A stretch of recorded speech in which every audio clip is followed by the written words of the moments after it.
All right, lots of people like me wondering how this latest economic numbers, what's the justification for that, if there's some squishiness behind that. Some are calling it, Paul Krugman, an outright conspiracy theory. I don't believe it's conspiracy theory. I just think it's the ineptitude of some of the government work in terms of how they track this stuff.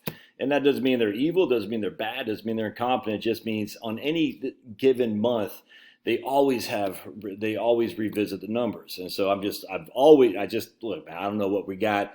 Just seemed odd to me that we added jobs in this last month.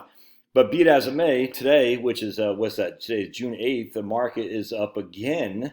The S&P is up another 1.11%. It's crazy, man. Weird though, the 10-year Treasury is dropping. Odd.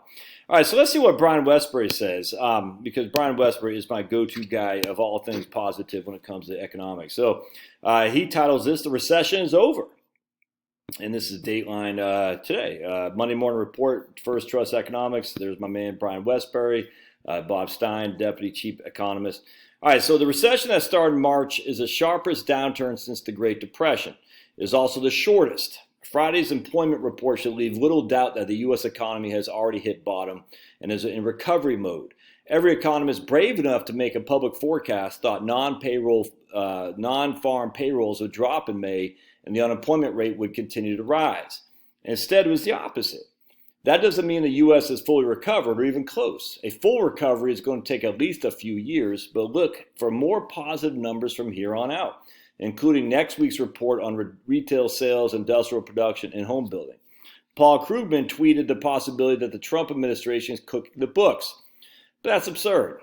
Jason Furman, one of Obama's top economists, pointed out the Bureau of Labor Statistics has 2,400 career staffers and only one political appointee, with no ability to cook the books. The odds of a conspiracy among these civil servants to help Trump are zero. I could not agree more on that. Some analysts have been saying that the unique nature of the economic downturn has made the unemployment rate unreliable. Because, for example, PPP loans have allowed furloughed workers to be paid even though they aren't working. Technically, they are unemployed. Counting these workers as unemployed would have put the jobless rate at 16.3% in May versus the official report of 13.3%. So hold that for just a second. However, using the same method in April would have meant that the jobless rate would have been reported as 19.5 in April, not 14.7, which was the official estimate, which means the drop in jobless rate in May would have been 3.2%, not the 1.4. So you can't have it both ways, is what Wesbury is saying. It's like, look, man, you can say that furloughed workers are unemployed or employed. You got to do one. You got to be consistent, though.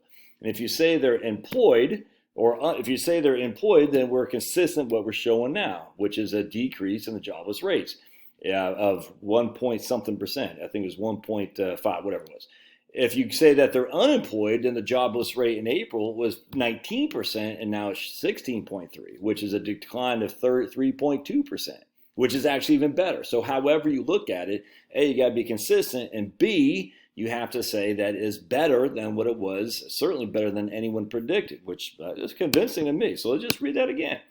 Using the same method of basically saying furloughed employees are unemployed, as opposed to furloughed employees are employed, would have meant that jobless rate would have been reported as 19.5 in April, not the official 14.7, which means the drop in jobless rate in May would have been 3.2 percentage points from 19.5 to 16.3, not the 1.4 points reported Friday, which is 14.7 to 13.3. Meanwhile, initial jobless claims fell for the 9th consecutive week. That's good. Another piece of evidence supporting the recovery is that tax receipts look better. Every day, the Treasury Department releases figures on various receipts of taxes. Let's see. In the past 5 workdays, the Treasury collected $56.8 billion individual income and payroll taxes, up 11.8% from the same time in 2015, which is the last year the number of days in March through December fell in the same days of the week as in 2020 as 2015. Which brings us to our outlook for equities. A month ago, with the S&P at 2930, we projected stocks would recover to 3100. But now we're barely under 3,200. In fact, I think today we're above 3,200. Yeah, right now we're at 32.32. Jeez, crazy. Let's see. We continue to expect more gains, but don't expect it to be a straight line, with the S&P finishing the year near 3350. And remember, the high this year was 3393, if memory serves. Hold on a second. 3393. I'm almost positive. Yeah, 3393 is the high this year.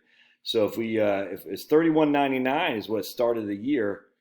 Oh, wait, I don't know what it started the year. I have to look. But anyway, so if he is correct, then we'll be up from the high of 33.93 from February 14th or something like that. Profits will be down substantially in the second quarter, but should recover strongly in the several quarters thereafter. We'll see. The money supply is growing rapidly. The Federal Reserve is prepared to keep monetary policy loose for the foreseeable future. But after Wednesday, they're going to have a meeting that should be clear about keeping the monetary supply loose. That's for sure.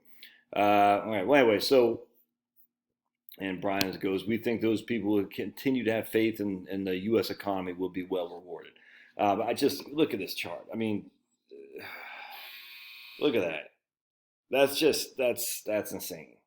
That's insane. That's 2-year chart, 1-year chart. I mean, look at look at that. We're almost tracking back where we were in February. We're always well above where we were in October of last year. And if we look at through 5 years, even that's what I'm saying. And this is what I show people is I show people that even after the decline that we had 35%, we were still up for the last 2 years.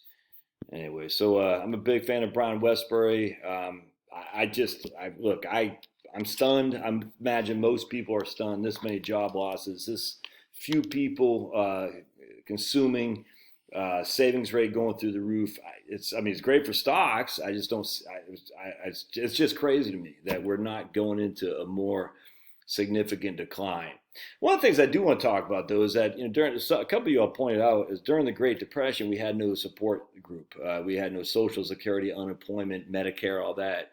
As we advanced civilization, again, I would not have voted for those things, and I would have been wrong. Having those safety nets have proven to be wonderful, for sure, without question. I don't think you can argue that. If the government is going to take away, the government needs to be there to provide for sustenance and support when they take it away. So there goes another feather in FDR's cap. And Pablo approves, as you can see, he's just sitting there chilling. All right, we'll see you guys.